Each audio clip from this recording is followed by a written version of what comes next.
சென்னையின் அடையாளங்களில் ஒன்றான பறக்கும் ரயில் தடம் இனி ஒரு புதிய பரிணாமத்தை பெறப்போகிறது. பராமரிப்பின்றி பாழடைந்த நிலையில் இருந்த ரயில் நிலையங்களை நவீன வணிக வளாகங்கள் மற்றும் மால்களுக்கு இணையாக மாற்ற சென்னை மெட்ரோ ரயில் நிறுவனம் களம் இறங்கியுள்ளது.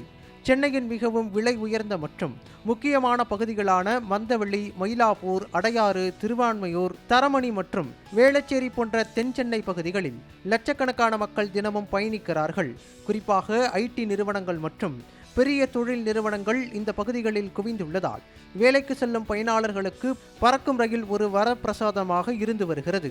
இருப்பினும் இத்தனை முக்கியத்துவம் வாய்ந்த இந்த பறக்கும் ரயில் நிலையங்கள் கடந்த பல ஆண்டுகளாக முறையாக பராமரிப்பின்றி பார்ப்பதற்கே பாழடைந்த பங்களாக்கள் போல காட்சியளித்தன. பாதுகாப்பு குறைபாடு, இயங்காத லிப்ட் மற்றும் எக்ஸலேட்டர்கள் என பயணிகள் பல்வேறு சிரமங்களை சந்தித்து வந்தனர். தற்போது இந்த பறக்கும் ரயில் வழித்தடத்தை பராமரிக்கும் பொறுப்பை சென்னை மெட்ரோ ரயில் நிறுவனம் ஏற்றுள்ளது. முதற்கட்டமாக சென்னையின் முக்கிய பகுதிகளான இந்திரா நகர், கஸ்தூரி நகர், திருவான்மையூர், தரமணி, பெருங்குடி, வேளச்சேரி உள்ளிட்ட 6 ரயில் நிலையங்களில் பயணிகளின் பாதுகாப்பை உறுதி செய்ய நவீன சிசிடிவி கேமராக்கள், மெருகூட்டப்பட்ட நடைமேடைகள், புதிய லிப்ட் மற்றும் எக்ஸலேட்டர் வசதிகள் ஆகியவை ஏற்படுத்தப்பட உள்ளன.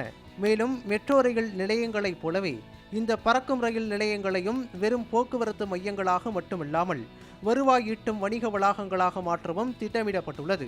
இதன் மூலம் ரயில்வே துறைக்கு கூடுதலாக வருவாய் கிடைப்பதோடு பயணிகளுக்கு தேவையான உணவகங்கள் மற்றும் கடைகளும் ஒரே இடத்தில் அமைய வாய்ப்புள்ளது. ரயில்வேவிடமிருந்து எம்ஆர்டிஎஸ் நிர்வாகத்தை முழுமையாக மெட்ரோ நிறுவனத்திடம் மாற்றுவதற்கான ஆலோசகர்கள் தற்போது நியமிக்கப்பட்டுள்ளனர். மேலும் புதிய ரயில்களை வாங்குவதற்கும் பணிமனைகளை புனரமைப்பதற்கும் விரைவில் டெண்டர்கள் விடப்பட உள்ளன. மக்களின் நீண்டகால எதிர்பார்ப்பான வேளச்சேரி பரங்கிமலை இடையிலான புதிய வழித்தட பணிகள் அனைத்தும் தற்போது தீவிரமடைந்துள்ளன. தெற்கு ரயில்வே பாதுகாப்பு ஆணையரின் சான்றிதழ் கிடைத்தவுடன் வேளச்சேரியில் இருந்து ரயில்கள் பரங்கிமலை வரை நீடிக்கப்படும். இது நடைமுறைக்கு வரும்போது சென்னையின் பல்வேறு பகுதிகளை இணைக்கும் ஒரு முழுமையான போக்குவரத்து வலையமைப்பாக இது மாறும் என்பதில் சந்தேகமில்லை. பராமரிப்பின்றி முடங்கி கிடந்த பறக்கும் ரயில் தடம் இனி மெட்ரோவின் கைகளில் நவீனமயமாக்கப் போவது சென்னை வாசிகளிடையே பெரும் மகிழ்ச்சியை ஏற்படுத்தியுள்ளது.